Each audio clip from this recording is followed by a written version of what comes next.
जब बिहार की राजनीति का इतिहास लिखा जाएगा तो ये लिख दिया जाएगा उसमें कि किस तरीके से पशुपति पारस को भारतीय जनता पार्टी ने बर्बाद किया है। जब बिहार का राजनीति के इतिहासों की चर्चा की जाएगी कि बिहार की राजनीति का इतिहास किस तरीके से रहा है, कौन से नेता कब कब चुनाव लड़े और कब आराम करने चले गए, उन्होंने राजनीति से संन्यास ले लिया, तो उसमें यह लिखा जाएगा कि भारतीय जनता पार्टी ने एक नेता को जबरन संन्यास दिलवा दिया। उसमें पशुपति पारस का नाम आएगा और पशुपति पारस को लेकर हम ऐसा क्यों कह रहे हैं, वो पूरे वाकया को समझिए, पूरे इसके पीछे की कहानी को समझिए कि किस तरीके से पशुपति पारस को भारतीय जनता पार्टी ने जबरन संन्यास दिलाया।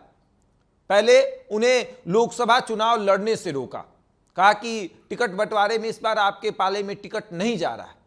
पशुपति पारस ने सोचा कि बगावत करने से बेहतर है समर्थन करते हैं, और उन्होंने समर्थन किया, ना सिर्फ भाजपा को बल्कि एनडीए के तमाम सहयोगी दल को। अपने दुश्मन चिराग पासवान का भी समर्थन उन्होंने किया, उनके 5 सीटों पर उन्होंने समर्थन किया। जिस हाजीपुर में वो सांसद थे, उस हाजीपुर का टिकट जो है उनके भतीजे चिराग पासवान को दे दिया गया। फिर भी पशुपति पारस ने विरोध नहीं किया। पशुपति पारस ने कहा कि मरते दम तक भाजपा के साथ रहेंगे, और वो भाजपा के साथ रहे।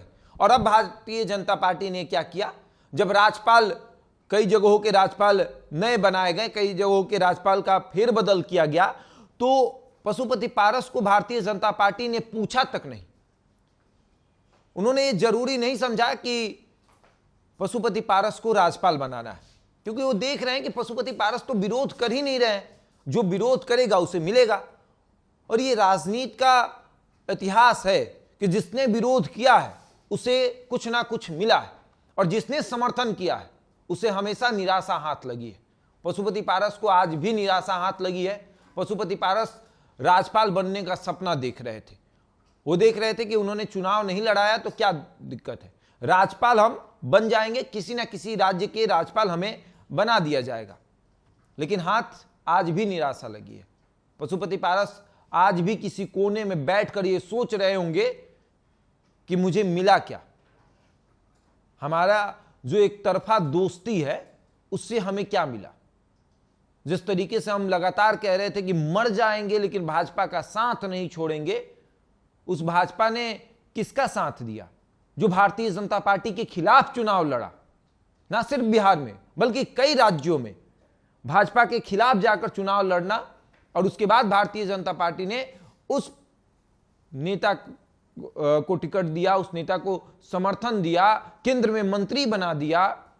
लेकिन जिस पशुपति पारस ने अंत समय तक भाजपा का साथ दिया, उसे क्या मिला, लोकसभा में चुनाव मत लड़िए, राज्यपाल नहीं बनाया जाएगा।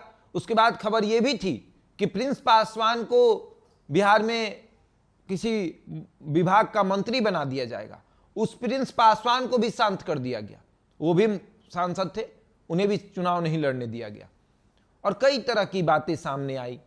लेकिन राज्यपाल जब बनाने की बात हुई तो आखिर पशुपति पारस को राज्यपाल क्यों नहीं बनाया गया, ये एक बड़ा सवाल है। बहरहाल इस खबर में इतना ही। बने रहे हमारे साथ और देखते रहे द इंडिया टॉप।